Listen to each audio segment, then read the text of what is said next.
Cool, so first lecture, I thought we'd do acute pancreatitis. Obviously something that you all see all of the time. And there's some newish stuff, some stuff maybe is familiar. We'll talk about the diagnostics and work through.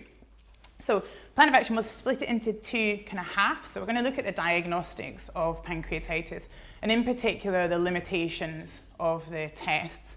Some of my colleagues describe me as a PLI hater. I'm not a hater, but I think we need to be aware of the limitations, and I'll try and present them to you. And then we'll look a little bit at the treatment. Unfortunately, the treatment aspect, most of it is not based on good evidence. Okay, most of it is based on critical care principles or extrapolation from experimental rodent models of pancreatitis or extrapolation from human data. There's actually very little good veterinary data looking at pancreatitis. And some of that is going to be a problem with framing the disease, and we'll talk about that.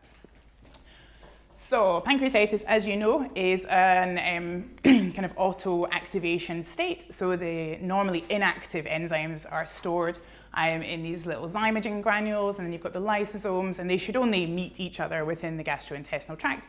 If something goes wrong and they bump into each other in the pancreas, and this overcomes the natural inhibitors that are present in the pancreas, you get pancreatitis.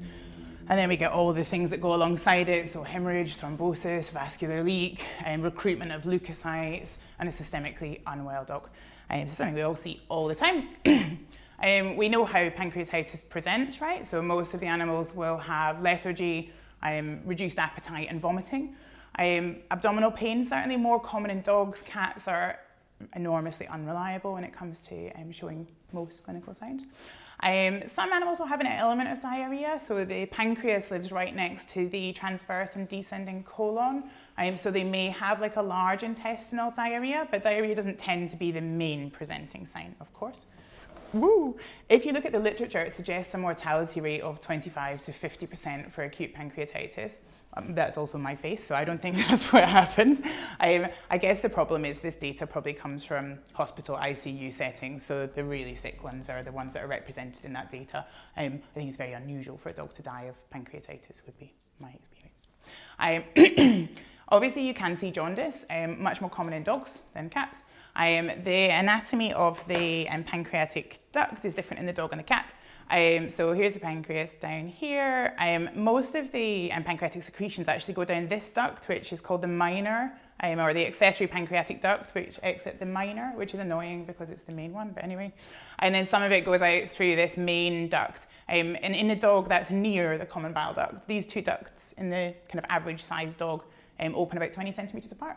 In the cat, they only usually have one duct, which is this one, and it combines with the bile duct before the ampulla, which is kind of why people think of this triaditis, blah, blah, blah thing in cats. So that's the anatomy, and obviously there's a massive range in severity of pancreatitis, right? From a little terrier that just has vomiting and not eating very well for 2 days to dogs that are critically unwell, that have multiple organ dysfunction, respiratory distress syndrome, etc., etc. So a massive variation.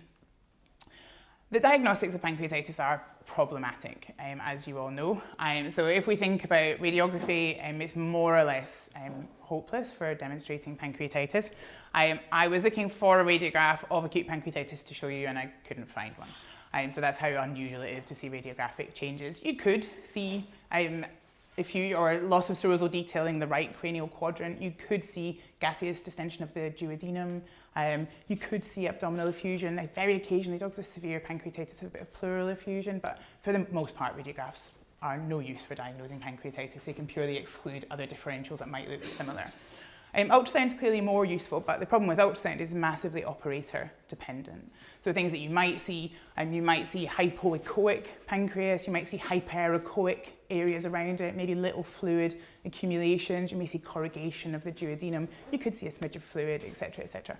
But even the best ultrasonographers in the world would suggest that there's about a 65% sensitivity for ultrasound. So even if you are amazing, you're not going to diagnose 1 in 3 animals who would be diagnosed with pancreatitis in other ways. So has limitations also.